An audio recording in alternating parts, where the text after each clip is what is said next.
நீங்கள் மிகவும் அனுபவசாலி.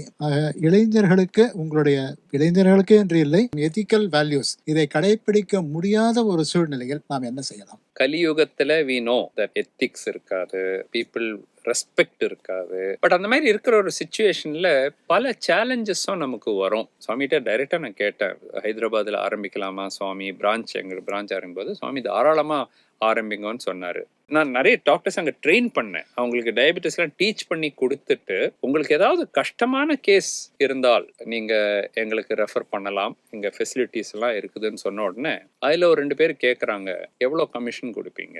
நான் கற்றுக் கொடுத்த டாக்டர்ஸ் 20-25% மற்றவங்கலாம் கொடுக்குறாங்க, அதுக்கு மேலே கொடுத்தா நாங்கள் ரெஃபர் பண்ணுறோம். கேட்ட உடனே எனக்கு பயங்கர ஷாக் ஆயிட்டு, நான் கற்றுக் கொடுத்த ஆளா அந்த மாதிரி சொல்றாரு, நான் அந்த மாதிரி கொடுத்து பழக்கமும் இல்லை, அந்த மாதிரி கொடுக்கவும் மாட்டேன், அப்போ நாங்கள் ரெஃபர் பண்ண மாட்டோம், நீங்கள் ரெஃபர் பண்ணாதீங்க.